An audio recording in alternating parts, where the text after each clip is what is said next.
चलिए आप लोग विपरीत राजयोग के बारे में बता दे रहा हूँ, और कोई नहीं होगा अभी तो फिर ये रिकॉर्डेड वीडियो कल दे दिया जाएगा, वो वहां से देख लेंगे।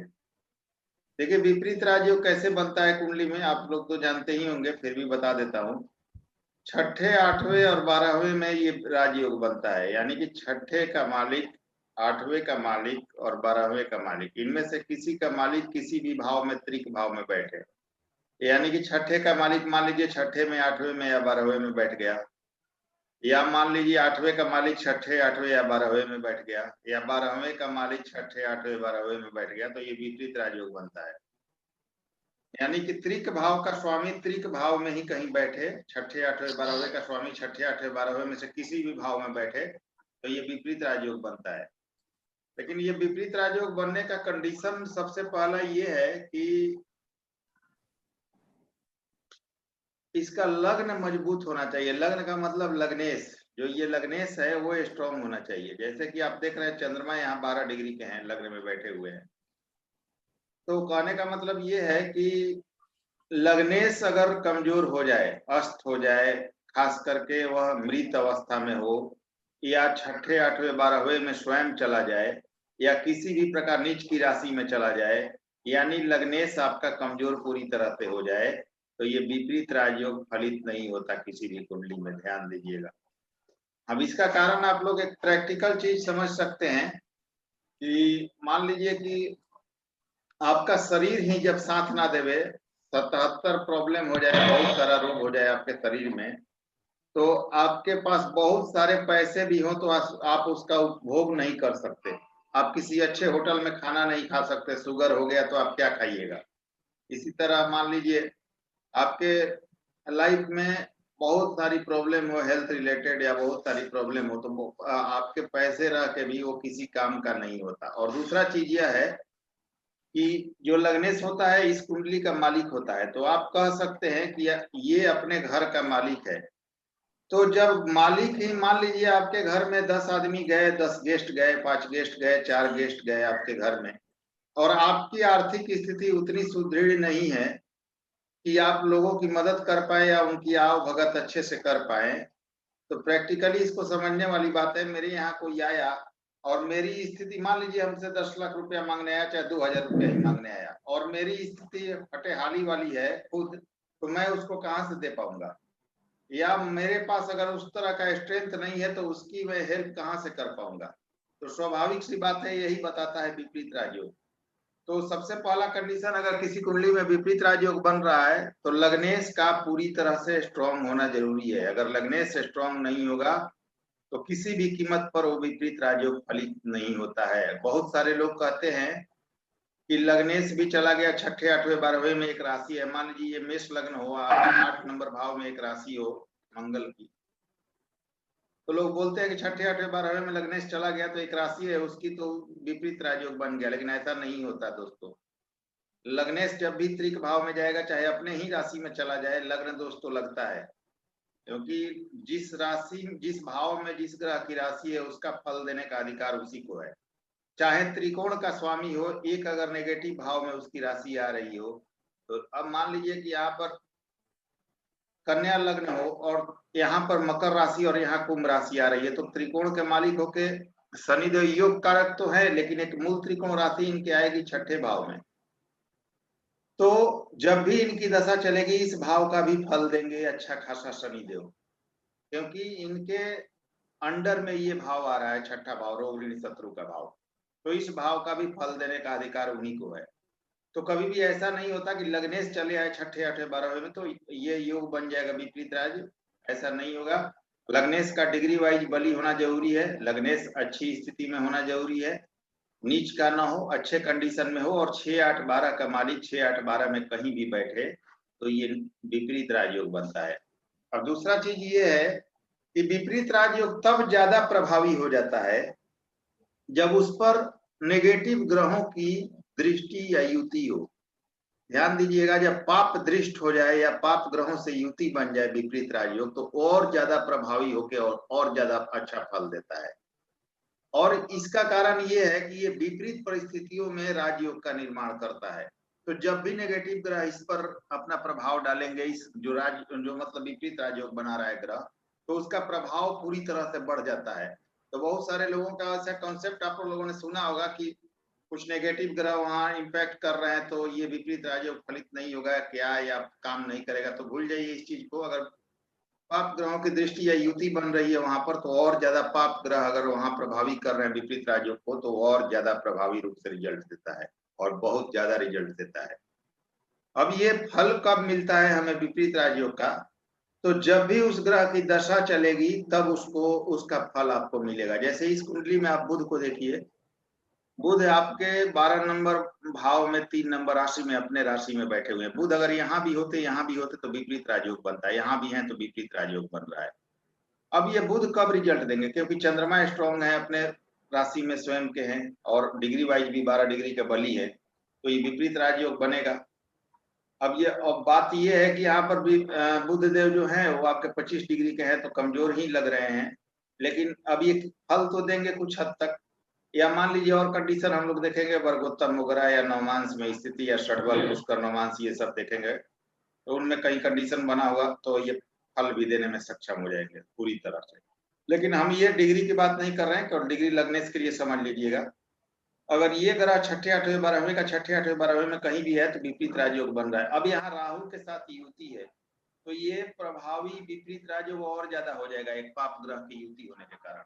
और केतु का एक्सेस राहु केतु का है, तो बहुत ज्यादा ये प्रभाव बढ़ा देगा और विपरीत राजयोग का पूरा पावर में ये फल देगा। अब इसमें जब भी गुरु की दशा चलेगी आपके जीवन में, तो ये विपरीत राजयोग फलित हो जाएगा। अगर किसी के जातक के जीवन में बचपन में ही इस ग्रह की महादशा बीत गई है और आगे आने वाले आपके समय में इसकी दशा नहीं है, तो ये अंतरदशा में फलित होगा, लेकिन फलित जरूर होगा। लेकिन एक इसका नेगेटिव इम्पैक्ट भी है विपरीत राजयोग का। एक तो बहुत अच्छा चीज है कि जब ये फलित होता है तो जातक सड़क पर भी हो यानी कि फर्श पर हो, तब भी उसे अर्श पर पहुंचाने का क्षमता रखता है। सड़क से उठा के महलों तक पहुंचा देता है कि नहीं भाई तुम यहाँ के लिए नहीं बने हो, तुम चलो यहाँ महल में राज करो। गद्दी दे देता है, पावर दे देता है, सब कुछ दे देता है अपनी दशा में जब ये एक्टिव होता है। तो निश्चित रूप से फलित होता है, हजारों कई 1000 कुंडली मैंने देखा है फलित होते हुए। लेकिन एक नेगेटिव पॉइंट बहुत बड़ा है कि अगर आपके जीवन में बहुत अच्छा स्टेबल्ड आप है, बहुत अच्छी कंडीशन में है आप हर लिहाज से, पैसे आर्थिक स्थिति हर तरह से, और उस टाइम में जिस ग्रह की मतलब जो ग्रह आपका विपरीत राजयोग बना रहा है उसकी दशा आ जाए, तो पहले वो ग्रह आपको सड़क पर ला देता है। बहुत अच्छे कंडीशन से आपके कुछ फैसले ऐसे हो जाएंगे कि बर्बादी की तरफ आप आ जाएंगे और बहुत बुरे कंडीशन में पहुंच जाते हैं, और उस बुरे कंडीशन में जाके तब विपरीत राजयोग फलित होता है और आपको बहुत खराब स्थिति में लाके और फलित होके तब जाके वो आपको बहुत अच्छा कंडीशन में पहुंचाता है। तो इसका पॉजिटिव जहां तक रिजल्ट है, वहां नेगेटिव रिजल्ट भी इसमें है।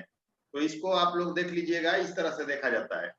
तो अगर हाथ में भी देखना हो तो जो मैंने एक दिन बताया था आप लोगों को कि केतु पर्वत पर किसी का स्पष्ट फीस बना हुआ है बड़ा सा मणिबंध के पास, जैसे कि यहाँ पर बड़ा सा फीस बना हुआ है, तो ये विपरीत राजयोग का साइन है।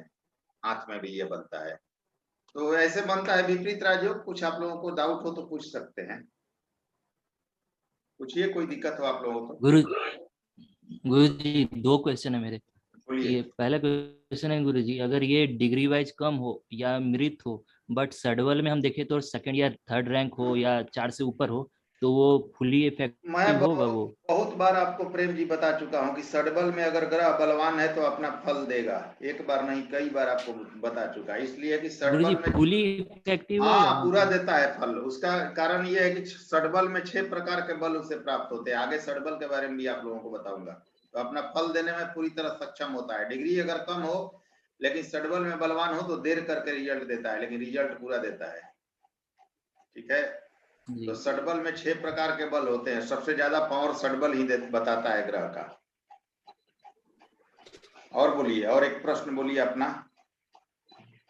गुरु जी, ये लग्नेश होकर के अष्टम भाव में चला जाता है, तो वो अपना अंतर्दशा में या दशा में ये विपरीत राजयोग का फल बिल्कुल भी नहीं देगा क्या? नहीं, लग्नेश नहीं दे सकता है। लग्नेश जब अष्टम भाव में चला जाएगा या छठे में 12वें में, तो विपरीत राजयोग कुंडली में बनता ही नहीं है।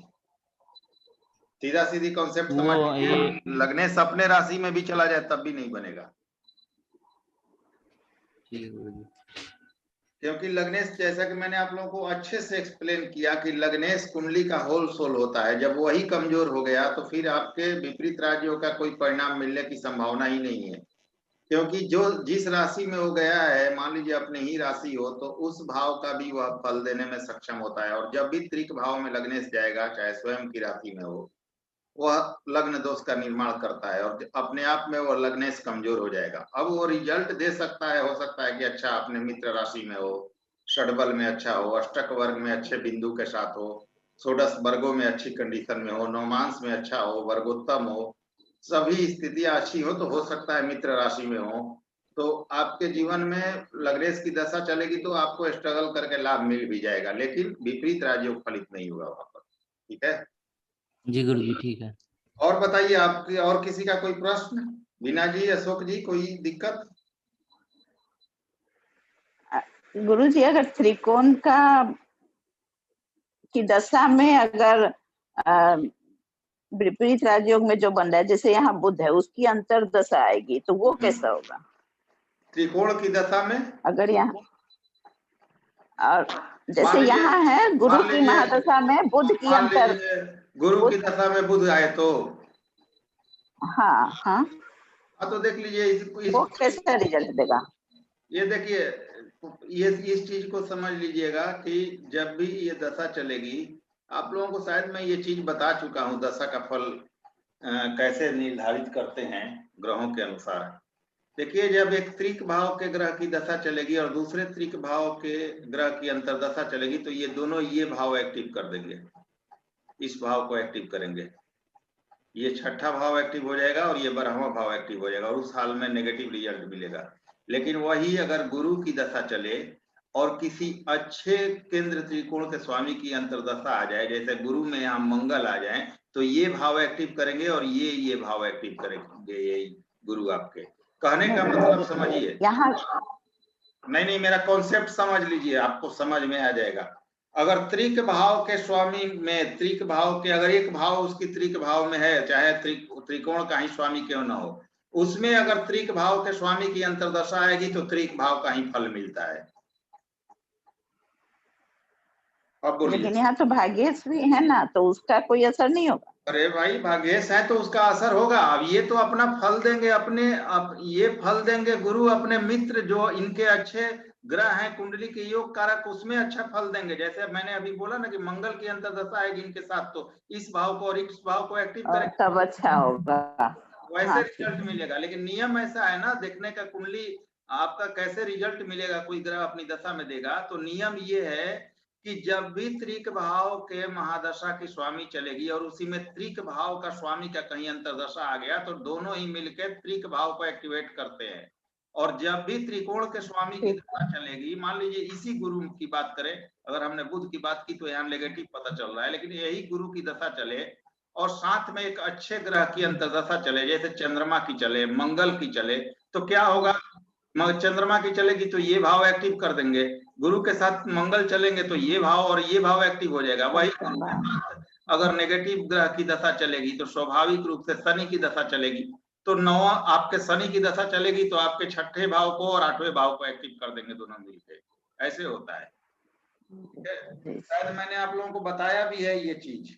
ब्रजेश जी, आपको याद है बताया है मैंने? हेलो ब्रजेश जी, आवाज आ रही है? हाँ भ्राता, बताइए। भ्राता आप बताए हैं। हाँ जी बताएं। सर, मकर लगन में हाँ, अष्टम में अगर बृहस्पति हो तो ये मतलब विपरीत राजयोग बनेगा सर? सप्तम में? नहीं, अष्टम में, अष्टम में। हाँ, तो स्वाभाविक बात है, क्योंकि 12वें का स्वामी होगा। अब उसको देख लीजिएगा, शनि स्ट्रांग होगा तो बिल्कुल बनेगा। शनि तो 26 डिग्री का है सर। कहाँ है शनि? शनि थर्ड हाउस में, तीसरे हाउस में। शनि आपके यहाँ पर है, वो भी तीसरे भाव में है, और वो भी मतलब तीसरा भाव बहुत अच्छा भाव नहीं माना जाता, और उसमें भी 26 डिग्री का है, और आपका जो गुरु है वो कितने डिग्री का है, गुरु भी इतने का ही है जी तरीके। और लग्न? लगन भी 26 का है सर। हाँ तो ठीक है, तब मिलेगा तब फल। तो अच्छा है। ठीक है, लग्न के डिग्री के क्लोज है शनि, तो ये स्ट्रॉन्ग माने जाएंगे, और गुरु की दशा अंतर्दशा चलेगी तो विपरीत राजयोग फलित होगा इसमें। अब इसमें देख लीजिएगा कि गुरु पर किसी पापी ग्रह की दृष्टि पड़ जाए तो वो और ज्यादा पावरफुल हो जाता है विपरीत राजयोग। शुक्र के साथ बैठा है सर, आए शुक्र के साथ बैठा है। नहीं, शुक्र तो वीनस एक शुभ ग्रह होते हैं, पापी या क्रूर ग्रह में आते हैं आपके शनि के साथ राहु हो जाए, केतु हो जाए, इनकी दृष्टि वगैरह या युति हो जाए, या मान नहीं लीजिए नहीं मंगल हो जाए, सूर्य हो जाए, क्रूर ग्रह, ऐसे ग्रहों की बात कर रहा हूँ। वो नहीं है सर। तो ठीक है, फिर भी रिजल्ट मिलेगा लेकिन कम मिलेगा, लेकिन वही अगर पाप दृष्ट हो जाए या युति हो जाए तो वो ज्यादा प्रभावी रिजल्ट देता है। ठीक है, ठीक है। तो चलिए, विपरीत राजयोग का ये कॉन्सेप्ट था, आप उम्मीद है समझ गए होंगे। नीच भंग के बारे में आप लोगों को बता देता हूं ताकि हाँ बिल्कुल भी ये भी क्लियर हो जाए कॉन्सेप्ट, और इसका रिकॉर्डिंग भी आप लोगों को दे दूंगा। देखिए नीच भंग कैसे होता है। नीच भंग राजयोग जैसे इस कुंडली में हो रहा है, आप लोग ध्यान दीजिए। यहाँ पर मंगल देव देखिए 5 डिग्री के हैं और नीच के हैं कर्क राशि में, और चंद्रमा 12 डिग्री के यहीं पर बैठे हुए हैं। तो यहाँ पर नीच भंग राजयोग मंगल का हो रहा है चंद्रमा के द्वारा। तो यहाँ पर ये नीच भंग राजयोग बन रहा है। नीच भंग राजयोग का क्या नियम होता है कि दो ग्रह एक दूसरे को, मतलब कि दो नीच के ग्रह हों, मान लीजिए कि यहाँ पर आपके, यहाँ पर इस राशि में मंगल देव नीच के हो जाते हैं, ठीक है, और कोई और ग्रह मान लीजिए यहाँ पर बैठ जाए, जैसे गुरु बैठ जाए यहाँ नीच का होकर सप्तम भाव में, तो दोनों ही नीच के होंगे, यहाँ मंगल नीच का और यहाँ गुरु नीच का। तो दोनों अगर एक दूसरे को देख लेंगे तो निश्चय ही वहां पर नीच भंग राजयोग बन जाता है। दो ग्रह एक दूसरे को साथ अपने से सम सप्तक हो तो वहां नीच भंग राजयोग बन जाता है, पहली कंडीशन हुई। इसके बाद राशि स्वामी साथ हो। राशि स्वामी का मतलब ये है कि जैसे हम मंगल साथ में मंगल नीच में है, लेकिन राशि स्वामी चंद्रमा यहीं पर साथ है, तो ये नीच भंग हो रहा है। लेकिन ध्यान दीजिएगा, इसमें कंडीशन ये है कि राशि स्वामी नीच भंग तो करेगा, लेकिन जैसा कि मैंने आप लोगों को एग्जाम्पल दिया था विपरीत राजयोग में, उसी तरह का सेम कंडीशन है। चंद्रमा को यहाँ बलवान होना पड़ेगा मंगल से। ऐसा नहीं है कि मंगल आपके 12 डिग्री के हो और चंद्रमा आपके 4 डिग्री के हो तो नीच भंग हो जाएगा, वैसा नहीं होता है। यहाँ चंद्रमा का बल ज्यादा होना चाहिए बनिस्पत मंगल के, तब जाके नीच भंग होगा। स्वाभाविक सी बात है, जैसा मैंने आप लोगों को प्रैक्टिकली समझाया था कि आप आए हैं मेरे पास मदद मांगने और मैं ही सक्षम नहीं हूं, तो आपकी मदद कहां से कर पाऊंगा।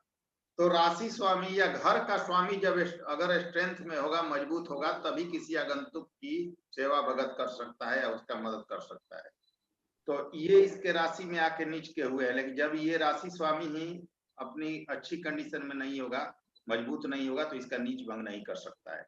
तो चंद्रमा को या जिस राशि में जो ग्रह नीच का हुआ है, राशि स्वामी पूरी तरह स्ट्रॉन्ग होना चाहिए, तब नीच भंग होता है। अब एक चीज और समझिएगा, जो ग्रह नीच भंग करता है, जैसे राशि स्वामी यहाँ चंद्रमा नीच भंग कर रहे हैं मंगल का, तो यहाँ तो मंगल का नीच भंग हो गया, मंगल का नीच भंग राजयोग बन गया, लेकिन क्या चंद्रमा उतने स्ट्रॉन्ग है? तो बिल्कुल नहीं।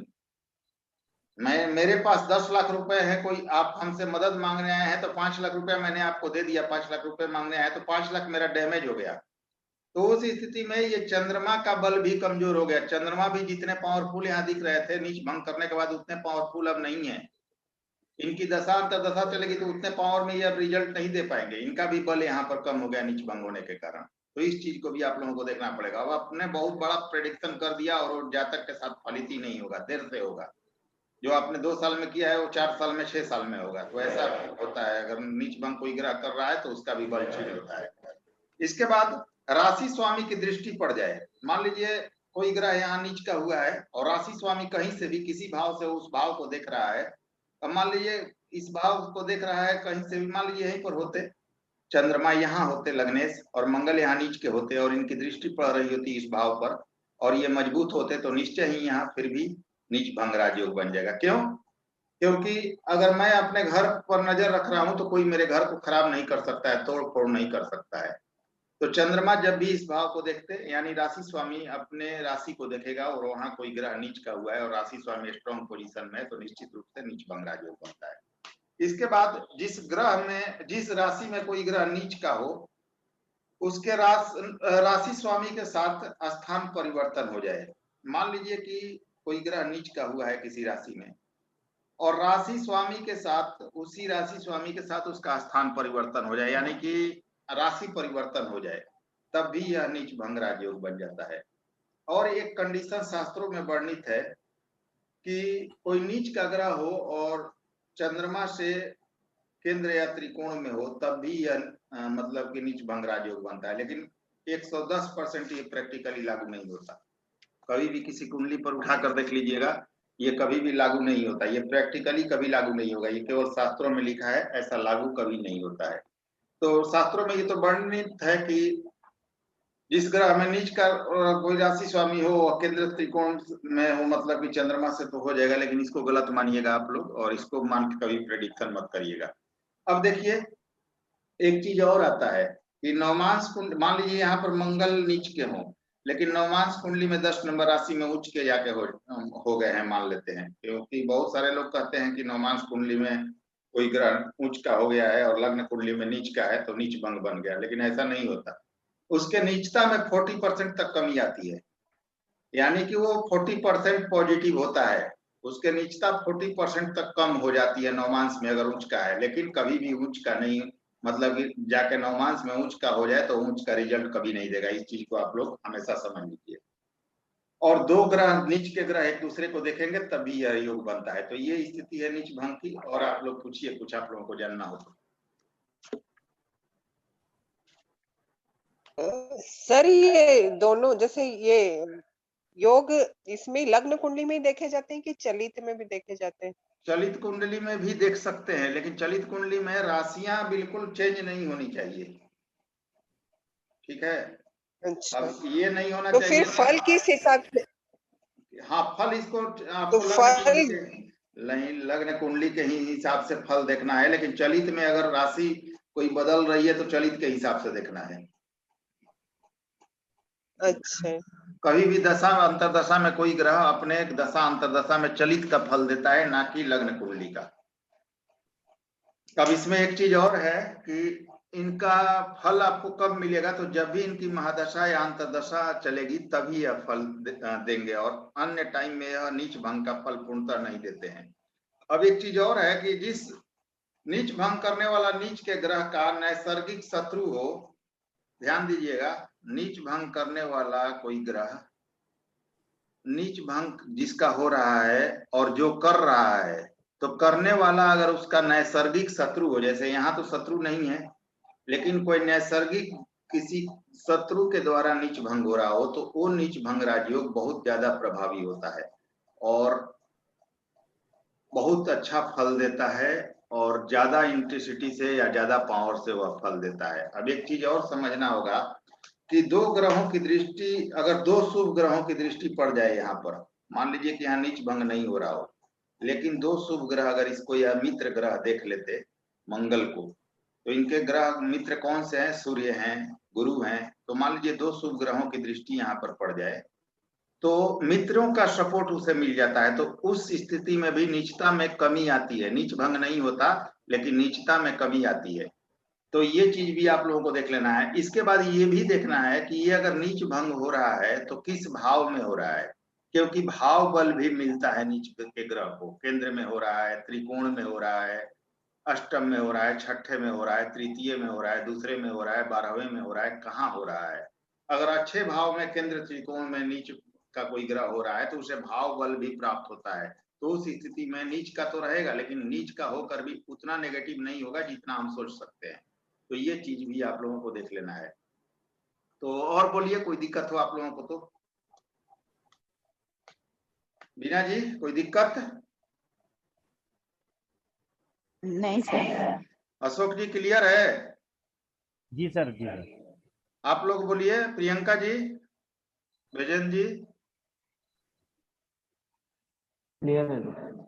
ओके, प्रेम जी आप समझ गए? जी गुरु जी। तो अरे हिमांशु जी ने एक चैट भेजी है कि क्या योग कारक ग्रह नीच का हो जाए तो उसका स्टोन पहन सकते हैं। क्या चीज? हेलो हाँ, क्या बोल रहे हैं अशोक जी? सर, ये हिमांशु जी ने चैट भेजी है लिख के कि योग कारक ग्रह नीच का हो जाए तो उसका स्टोन पहन सकते हैं सर। नीच का ग्रह कहाँ चल जाए? योग कारक योग ग्रह। कारक अच्छा, हो। योग कारक ग्रह नीच का हो जाए तो हाँ, एक चीज मैं आप लोगों को बताना भूल गया। हाँ। हाँ, मैं बता देता हूँ, ध्यान दीजिएगा। नीच का होने का मतलब समझ लीजिए, एक चीज अभी आप लोगों को ये प्रश्न क्लियर हो जाएगा। नीच का ग्रह होने का मतलब ये नहीं है कि वो ग्रह मारक हो गया, इसका ध्यान रखिएगा। नीच का होने का मतलब ये नहीं है कि वो ग्रह मारक होगा, इसका हमेशा ध्यान रखिए। मारक नहीं होता है वो ग्रह, इसके बल में कमी आती है, इसके फोर्स में कमी आती है। ये ग्रह फोर्स में कमी करेगा, इसमें कमी करता है। तो ध्यान रखिए इस बात का कि उसके बल में कमी आ जाती है। अगर मान लीजिए यहाँ पर मंगल देव कर्क राशि में जाके नीच के हो रहे हैं, तो ये नहीं कि आप कह सकते कि ये मारक हो गए हैं, इनके बल में कमी आ गई है। ये जितने बली होने चाहिए थे उतने बली नहीं है। ये लग्न में जाके नीच का हो गया, दैट मीन्स कि कैरियर का स्वामी लग्न में जाके नीच का हो गया है, तो पहले तो आपकी मानसिकता पर असर डालेगा, आपको आगे नहीं बढ़ने देगा, जल्दी पीछे पैर खींचेगा। और कैरियर में जब भी ग्रोथ का मौका आएगा, आप फिसलते जाएंगे, कुछ समय स्ट्रगल करेंगे, या छोटी मोटी मतलब कि जब भी आपका हाथ आने का मौका आए तो कहीं ना कहीं चुक जाइएगा, वो दिखाता है। लेकिन फिर स्ट्रगल करके आप उसमें लाभ भी प्राप्त करते हैं। और इस ग्रह को अगर स्ट्रॉन्ग कर लेते हैं तो पूर्णतः यह ग्रह आपको अच्छा फल देगा। तो स्ट्रॉन्ग करने के लिए बिल्कुल नो डाउट, अगर नीच भंग ग्रह योग कारक है तो 100% आप इसका रत्न पहन सकते हैं, कोई दिक्कत नहीं है। शर्त ये है कि अच्छे भाव में होना चाहिए। योग कारक है और अच्छे भाव में यह नीच भंग राज योग बन रहा है, तो बिल्कुल इसका रत्न पहन के आप इसको स्ट्रॉन्ग कर सकते हैं और बल दे सकते हैं। ठीक है अशोक जी? हाँ जी, ठीक है। और ये भी ध्यान दीजिए, अब एक चीज और है आप लोगों को, जैसे मैंने विपरीत राजयोग के बारे में बताया, तो एक चीज मान लीजिए अगर हम देखना चाहें कि हम बुध अगर विपरीत राजयोग में हैं यहाँ पर, तो हम इनका रत्न कैसे पहन सकते हैं? तो क्या विपरीत राजयोग का रत्न पहन सकते हैं? तो बिल्कुल, उसका भी कंडीशन है। अगर इस कुंडली की बात करें तो इस कुंडली में बुध देव योग कारक नहीं है, क्योंकि यह द्वादश के और तृतीय के स्वामी होते हैं। अब इस कुंडली में कौन योग कारक होते? तो गुरु होते, क्योंकि भाग्य के भी स्वामी है, तो इनको योग कारक माना जाता है। अगर बाय द वे गुरु यहाँ बैठ जाते, गुरु यहाँ बैठ जाते, या यही गुरु यहाँ बैठ जाते, सेम ध्यान दीजिएगा, आपकी लग्न कुंडली में कोई ग्रह विपरीत राजयोग बना रहा हो और साथ में वह योग कारक हो, यानी कि एक राशि उसकी अच्छे भाव में हो, जो जिसे आप योग कारक कह सकते हैं, और वह त्रिक भाव में चला गया है, और उसी समय वह सूर्य से अस्त हो जाए। आगे पीछे कहीं भी सूर्य अस्त करते हैं, इस भाव में भी रहेंगे तो इस भाव में भी, इस भाव में भी। तो कहने का मतलब है कि जो ग्रह विपरीत राजयोग बना रहा है वह एक राशि उसका योग कारक है, अच्छे भाव में है, और वह सूर्य से अस्त है, तो 100% आप उसका रत्न पहन के उसको बल दे सकते हैं, वो आपको बहुत अच्छा फायदा देगा। और यही एक कंडीशन है जब छठे, आठवें और 12वें का रत्न पहना जाता है, अन्यथा और कोई भी कंडीशन नहीं है कि जब आप त्रिक भाव का रत्न पहन सके, बस इसी कंडीशन में आप रत्न पहन सकते हैं। ठीक है, क्लियर है अशोक जी? हाँ बोलिए, टाइम ओवर हो रहा है, बोलिए आप लोग। आवाज ही नहीं आ रही है, आवाज नहीं आ रही है प्रेम जी, मुझे आपकी आवाज ही नहीं सुनाई दे रही है। आपको अशोक जी सुनाई दे रही है आवाज? सर आवाज इनकी साउंड आ नहीं रही। चलिए कोई बात नहीं है, ग्रुप में पूछ लीजिएगा प्रेम जी, ग्रुप में बता दूंगा इसके बारे में। चलिए आगे कल चर्चा करते हैं किसी और टॉपिक पर। ठीक है अशोक जी? ठीक है सर। Okay, good night. शुभ